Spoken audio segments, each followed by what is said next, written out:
জন্মদাতা মোর ভগবান, মোর মা শিক্ষা গুরু প্রথম, মোর হইল প্রাণ। আশীর্বাদ করিস মা, মানুষের যেন কাজ করিবা পারু, সারা জীবন মুই যেন মানুষের সেবা করিয়া থাকু। এই আশীর্বাদ করিব মা, যেন মুই মানুষের সেবা করিবা পারু।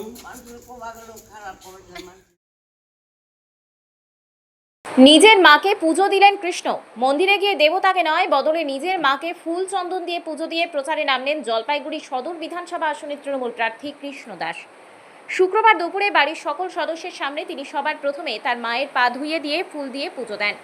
এরপর মাকে মিষ্টিমুখ করান। পরে সেই প্রসাদ পরিবারের সকলের মুখে তুলে দেন।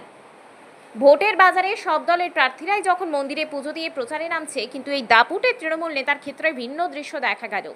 মাতৃভক্তির বিরল দৃষ্টান্তের ছবি দেখা গেল জলপাইগুড়িতে। কৃষ্ণদাস বলেন, মায়ের জন্য আমি এই পৃথিবীতে এসেছি।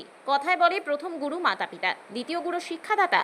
তাই ভোটের প্রচারে নামার আগে আমার প্রথম গুরু মাকে পুজো দিলাম। মায়ের আশীর্বাদ সাথে নিয়ে আমি প্রচারে নামলাম। সবাই তো মন্দির মসজিদে পুজো দেয়, আপনি তাহলে মাকে পুজো দিলেন? মা হচ্ছে আমার কাছে ভগবান, কারণ মা আমাকে যদি জন্ম না দিত আমি পৃথিবী দেখতে দিতাম না। তো আমি সর্বপ্রথম মাকেই ভগবান মানি।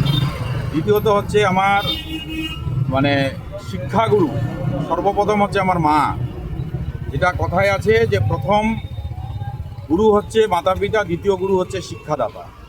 তাই আমি মাকে প্রথম গুরু মনে করি, যে আমাকে ন্যায় পথে চলার জন্য শিখাইছে, যে আমাকে সঠিক রাস্তা চলার জন্য শিখাইছে, যে মা আমাকে আজকে এই যখন আমার জন্ম হয়, যখন আমি পেটে ছিলাম, তখন মার যে চিন্তা ভাবনা, আজকে যে আমি মানুষের কাজ করি, মানুষের যে আমি কাজ করার জন্য এত কিছু করি, সেই শিক্ষাটা আমি মার থেকে পাই। এই মার যে অবদান, এই মার যে শিক্ষা আজকে আমি যে গ্রহণ করে আজকে মানুষের কাজ করি, যার জন্য আমার কাছে স্বয়ং ভগবান হচ্ছে আমার মা।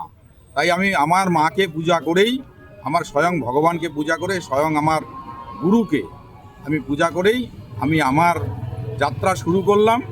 আর এই যাত্রায় মায়ের আশীর্বাদে আমি এবং সকলের আশীর্বাদে আমি জয়লাভ করি।